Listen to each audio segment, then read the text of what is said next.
Hora dele, do melhor resumo do mercado financeiro com Bruno Paulinelli. Bruno, boa noite. Você vai me falar sobre as preocupações do mundo da economia com essa tragédia que a gente está acompanhando, infelizmente, em tempo real lá no Oriente Médio. Tem muito setor que está muito preocupado com as cadeias de produção, as cadeias de fornecimento. Bruno, boa noite. Boa noite, Nácara. Pois é, o agronegócio está de olho no conflito entre Israel e Irã, né? Isso porque todo mundo só fala sobre o preço do petróleo, mas o Brasil depende muito dos fertilizantes dos dois países envolvidos, né? Principalmente do Irã. Nós aqui somos grandes produtores agrícolas, né? O celeiro do mundo, como gostava de dizer meu avô Alisson Paulinelli, mas para produzir tudo que a gente produz, a gente depende demais dos fertilizantes lá de fora. Muita gente não sabe, mas o Brasil importa 85% de todo o fertilizante que usa. E enquanto do Irã a gente compra ureia, de Israel vem o fósforo para tratar o solo. E a nossa dependência, principalmente do Irã, é bem relevante, né? Eles são um dos maiores produtores de ureia do mundo e 100% da ureia consumida por aqui é importada. Em 2023, por exemplo, o Irã nos vendeu 17% de tudo que nós usamos de ureia por aqui.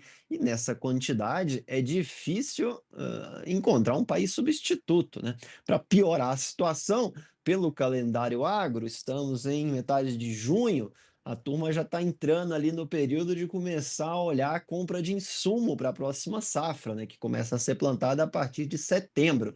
Então, fertilizantes não é que fertilizantes podem ser um problema, eles já são um problema. Segundo o relatório do Itaú BBA, atualmente a quantidade de sacas de grãos que o agricultor precisa para comprar 1 tonelada de fertilizante, né, que é a tal da relação de troca, já está em níveis de 2022, que foi o ano da invasão da Ucrânia e caos no mercado de fertilizantes. E aí isso é uma coisa importante de saber, porque quem não é do meio olha para as commodities subindo e acha que o agricultor está nadando em dinheiro, mas tem que considerar que se os custos de produção sobem acima do preço de venda, o agricultor, na verdade, está passando apertado, né? Aqui a gente diz que está vendendo o almoço para pagar a janta. Então, mais um risco para o agronegócio acompanhar e monitorar bem de perto.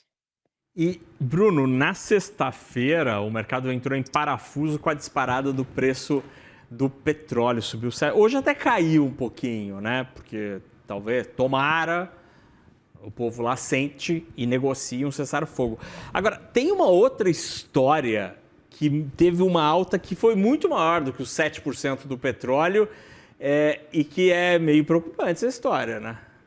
Pois é, né, as transportadoras de petróleo estão se recusando a entrar no Golfo Pérsico. E 1/3 de toda a produção de petróleo do mundo vem do Oriente Médio, né? E a rota para escoar tudo isso dali está sendo evitada a todo custo pelos navios. Produtores e comerciantes que tentam reservar navios para carregar tanto o petróleo quanto o combustível que eles compraram não tem encontrado muita gente disposta a navegar pela região, né? A oferta de navios está cada vez menor. Todo mundo esperando, né, os próximos passos desse conflito entre Israel e Irã.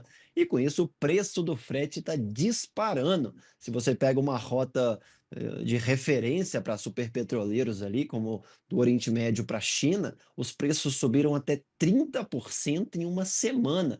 Imagina você aí, comprador de petróleo, ter que fazer a gestão do seu negócio, vendo o seu custo subir 30% em 7 dias. Então, daí a gente já vê o potencial de impacto em toda a cadeia produtiva global, né? Afinal, queira ou não, goste ou não, né? Todo mundo depende de petróleo de alguma forma. E curiosamente, hoje, que todo mundo esperava mais uma disparada dos preços da commodity, já que o conflito escalou de ontem para hoje, o que a gente viu foi, na verdade, uma queda de quase 2%. Então, o mercado já começando a olhar lá na frente, de certa forma, antecipando um arrefecimento nos conflitos, e se não vai ter mais conflito, o que sobra é um petróleo mais caro e fretes caríssimos. E se o produto está mais caro e o frete está caríssimo, isso derruba a demanda, né? O que ajuda a pressionar os preços ainda mais para baixo. É o eterno vai e vem nos mercados tentando antecipar cenários e ganhar dinheiro em cima disso. Sobre essa história, Bruno, no fim de semana eu estava de plantão e aí eu descobri um site absolutamente sensacional. Eu gosto muito de aviação, né? Eu gosto do Flight Radar, sabe aquele site que você consegue ver ali os aviões indo dali para cá, da cá? E aí eu descobri que existe um Flight Radar de navio, que é esse marinetraffic.com. E aí eu não sei se eu consigo dar zoom aqui, ó, tá vendo? Aqui em cinza são os países. Então aqui, ó, eu não sei se dá pra gente ler aqui, ó, mas o Irã tá aqui em cima, Irã aqui, ó, não dá pra ler, né? Tá muito pequenininho. Dá sim. Dá? E aí embaixo tá a Arábia Saudita, aqui mais à esquerda, né? E a parte em branca, que é o importante para esse site, são os corpos d'água. Então aqui é o Estreito de Hormuz, onde tem cada seta aqui é um barco. E aí, mais à esquerda, é o Golfo Pérsico. E aí, olha que legal, você clica em cima do negócio aqui, ó, por exemplo, isso aqui. Ó, é um barco, um petroleiro de Singapura, que está indo, eu não sei, é que eu não sei os códigos dos portos aqui, né?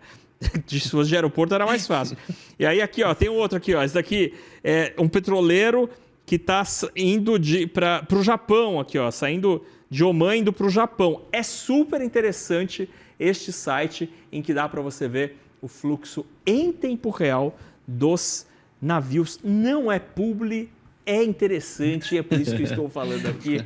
Bruno Paulinelli, o capitão do mercado financeiro. Obrigado pelas informações. Boa semana, meu caro. Valeu, Naco, um abraço. Outro.